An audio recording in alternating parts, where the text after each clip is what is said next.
બોલો શ્રી પુરુષોત્તમ ભગવાનની જય।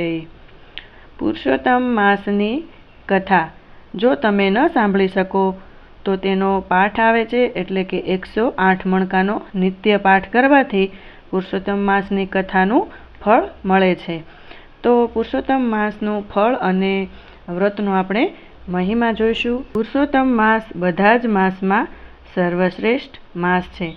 પુરુષોત્તમ માસમાં તીર્થ, વ્રત, દાન કરનાર અઢળક ધન મેળવીને મુક્તિપદ પામે છે। પુરુષોત્તમ માસનું વ્રત કરનાર બધા જ પાપો બળીને ખાખ બની જાય છે અને પુણ્યમાં ઉત્તરોત્તર વૃદ્ધિ થાય છે। પુરુષોત્તમ માસનું વ્રત અને પૂજા કરનાર ગોલોક પામે છે। પુરુષોત્તમ માસનું વ્રત કરનાર હંમેશા માટે આદિ વ્યાધિ અને ઉપાધિઓથી મુક્ત બને છે।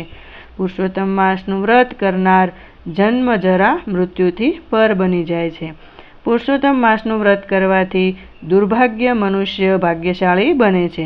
પુરુષોત્તમ માસનું વ્રત કરવાથી નિસંતાનને પુત્ર પ્રાપ્તિ થાય છે અને નિર્ધનને ધનવાન બને છે। પુરુષોત્તમ માસનું વ્રત શ્રદ્ધાથી કરનાર તમામ પાપો ધોવાઈ જાય છે અને તે મોક્ષ પામે છે।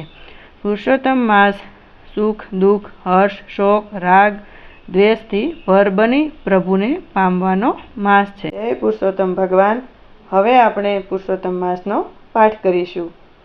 શ્રી પુરુષોત્તમ માસની વ્રત કથા સુણો નરનાર, ભવસાગરથી તરશો વ્રતની લીલાય પરંપાર। રત્નોમાં ચિંતામણી, નદીઓમાં ગંગા માત, વ્રતોમાં પુરુષોત્તમ માસ, તમે પ્રેમે સાંભળો વાત। નૈમિષારણ્યમાં યજ્ઞ કરવા ઋષિ મુનિઓ આવ્યા, મોટા મોટા તપસ્વીઓ શિષ્યો સાથે લાવ્યા। તેવા સમયે સૂત પુરાણી ઓંચિતાના આવ્યા, જન કલ્યાણ થાય તેવી કથા કહેવા લાગ્યા। માસ દિવસ ઘડી પળ કાળના વિભાગ કહેવાય, નદી તળાવ કૂવા ઝરણા જળના વિભાગ કહેવાય। દરેક વિભાગને અધિષ્ઠાનું સુખ પ્રાપ્ત થાય, સંજોગવશાત એક અધિક માસ તેનાથી વંચિત થાય। અધિક માસ મલ માસ રૂપે જગતમાં જાહેર થાય, પોતાના અધિષ્ઠાતા ન હોવાથી તે બહુ દુઃખી થાય। આ માસને મલિન માની સત્કાર્ય થતા નહીં, વૈકુંઠમાં આવી વિષ્ણુને પોતાની આપવીતી કહી। 30 દિવસ સુધી સૂર્યનું સંક્રમણ અટકી જાય, તેથી આ જગતમાં મલમાસ હળદૂત બહુ થાય। દુઃખ તિરસ્કાર અપમાનથી દુખડા ન સહેવાય, હે દયા સાગર દયા કરો મારું જીવન ઝેર થાય। મલમાસ કહે આ દુખડા હવે ના સહેવાય, મારું દુઃખ ભાંગવા તમે કરો કંઈક ઉપાય। વિષ્ણુ કહે મલમાસને દુઃખમાં ધીરજ રાખો, દુખડા દૂર કરો તમારા હૈયે હિંમત રાખો। મલમાસને બચાવવા સૂઝ્યો એક ઉપાય, ગૌલોકમાં જાય તો કરુણા કૃષ્ણની થાય। ગૌલોકની જમણી બાજુ આવ્યું વૈકુંઠ ધામ, ડાબી બાજુએ શિવલોક છે અતિ સુંદર ઠામ। ગૌલોકની વચોવચ છે શ્રી કૃષ્ણનું મંદિર, મણિરત્નના તેજમાં તેમના ચમકે ચીર। સદા ભોળા ભક્ત સમક્ષ કૃષ્ણ પ્રગટ થનારા, ગોકુળ ગામે ગોવાળનો વેશ ધારણ કરનારા। શ્રી કૃષ્ણ દેવકીજીને કંસના ભયથી મુક્ત કરી, દુશાસનના હાથમાંથી દ્રૌપદીને બચાવી હતી। કુબજાને તારનાર, ગજેન્દ્રને મોક્ષ આપનાર, યમુનાના વિષજળમાં કાળી નાગને મારનાર। આ જગતમાં શ્રી કૃષ્ણને કર્યા કંઈક ઉપકાર, એ પુરુષોત્તમ ભગવાનનો જગમાં જય જયકાર. શ્રી કૃષ્ણ પાસે જય વિષ્ણુએ આપ્યો અહેવાલ. બિચારા આ માલમાસના બુરા હાલ અવાલ. શ્રી કૃષ્ણના પ્રભાવથી સ્પષ્ટ થયો અર્થ. ચિંતા ચિંતા સમી ચિંતા કરવી વ્યર્થ. હે પરમ કૃપાળુ મેં મારું દુઃખ જાહેર કર્યું. મારો અધિષ્ઠાતા સ્થાપો મેં તમારું શરણું લીધું. શ્રી કૃષ્ણના દર્શન થકી ધન્ય થયો મલમાસ. વરદાન પામ્યો પ્રેમથી પૂરી થઈ સો આશ. આશીષ આપ્યા શ્રી કૃષ્ણે તું પુરુષોત્તમ માસ કહેવાશે. તારા નામનો મહિમા લોકો પ્રેમથી ગાશે. બધા માસમાં અધિક માસ પુરુષોત્તમ કહેવાય. આ માસમાં વ્રત ઉપવાસ ભક્તિભાવથી થાય. 30 દિવસના વ્રતની શુભ શરૂઆત કરો. 91 કે ઉપવાસ તમે પ્રેમેથી કરો. આ વ્રતમાં વહેલા ઉઠી પાઠ પૂજા કરો જાતે. કંકુ ચોખા ફૂલથી અર્ચન કરો માથે. 5 જાતના ધાન લાવી ભૂમિ મંડળ રચો. તાંબાના 4 કળશ સ્થાપી પ્રેમથી પૂજન જચો. વાસુદેવ બળભદ્ર, ત્રીજા દેવ પ્રદ્યુમન, ચોથા અનિરુદ્ધ આહવાન કરી કરો પ્રેમે સ્થાપન. પાટલા પર છબી પધરાવી કરો ઘીનો દીવો.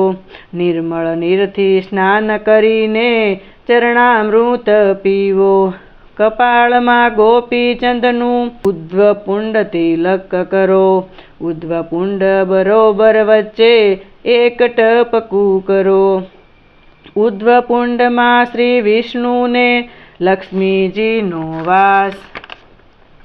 ત્રિપુંડમાં શિવશંકર પાર્વતીજીનો વાસ. પ્રાણાયામ કરી શ્રી કૃષ્ણને નમસ્કાર કરો. મા ગાયત્રીનું ધ્યાન ધરીને પ્રેમે મંત્ર પાઠ કરો. અખંડ દીપ પ્રગટાવીને ભોળા ભાવે પૂજન કરો. નૈવેદ્ય ધરાવો ભાવથી ચરણામૃતનું પાન. આરતી ઉતારો શ્રી કૃષ્ણની પ્રેમે નમસ્કાર કરો. વાસુદેવાય નમઃ બીજ મંત્રનો જાપ કરો. પ્રાર્થના કરો પ્રેમથી મારી ભૂલને માફ કરો. મારી પૂજા સ્વીકારી મારા વ્રતનો સ્વીકાર કરો. વ્રતના છેલ્લા દિવસે આખી રાત જાગરણ કરો. શ્રી કૃષ્ણનું કીર્તન કરી વ્રતની પૂર્ણાહુતિ કરો. શ્રદ્ધાથી જે વ્રત કરે પામે ધન ભંડાર. આ જગતમાં વ્રતનો મહિમાય પરંપાર. આ વ્રતને ઇનકારવાથી મેઘાવતી થઈ પંચપતિ દ્રૌપદી. તેના દુઃખ ફળ રૂપે પાંડવોને બહુ વિપદ પડી. રાજપાટ તજીને એમને જંગલ રહેવું પડ્યું. દુઃખમાંથી મુક્ત થવા તેમને આ વ્રત કરવું પડ્યું. હઠ કરી મેળવવાથી સારું પરિણામ આવે નહીં. ભલે મેળવો વરદાન શુભ ફળ મળે નહીં. અમર પુત્ર મેળવવા ધનુઃ શર્માને મન થયું. ત્યારે તેણે 12,000 વર્ષ અતિ ઉગ્ર તપ કર્યું. હઠ કરીને મેળવ્યું ધનુઃ શર્માએ વરદાન. તો એ દીકરો મૃત્યુ પામ્યો ત્યારે આવ્યું ભાન. સુદેવ ગૌતમીના બાળકનું જ્યારે મૃત્યુ થયું. અજાપણામાં તેમનાથી આ વ્રત થઈ ગયું. આ વ્રતના પ્રતાપે બાળક સજીવન થઈ ગયું. તેથી જ દ્રઢ ધનવાનનું જીવન ધન્ય ધન્ય થઈ ગયું. માયાના બંધનમાં વ્રત જલ્દી ના સમજાય, કર્મની ગતિ ન્યારી, કરેલા કર્મ એળે ન જાય. પુરુષોત્તમ માસના વ્રતથી મન વાંછિત ફળ પામે, આ ભવમાં સુખ મળે, જાય વૈકુંઠ ધામે. જન્મ મરણ ફેરા ટળે, વૈકુંઠનો અધિકાર થાય, આ વ્રતના પ્રભાવથી દુઃખ દારિદ્ર જાય. આ વ્રતથી મનોકામના સદાય પૂર્ણ થાય, આદિ વ્યાધિ ઉપાધિ બધું દૂર ઠેલાય. આ માસમાં જે કૃષ્ણનું વ્રત પૂજા દાન કરશે, સુખ શાંતિ સહેલાયથી પ્રાપ્ત કરી કરશે. પુરુષોત્તમ માસના વ્રતથી 100 યજ્ઞનું ફળ મળે, ભૂત પ્રેત પિશાચની બધી પીડાઓ દૂર ટળે. સુખ સંપત્તિ સંતાન શાન માન કીર્તિ મળે, દર્શન આપે ભગવાન, અંતે વૈકુંઠ ધામ મળે. 108 માળાનો પાઠ કરે, તેની પર પ્રભુ કૃપા કરે, મનોકામના પૂર્ણ થશે, મળે જગમાં માન. દાસ તમારો ગાવી કહે, હે પુરુષોત્તમ ભગવાન, સદા સૌને આપજો શક્તિ ભક્તિ ને જ્ઞાન. બોલો શ્રી પુરુષોત્તમ ભગવાનની જય.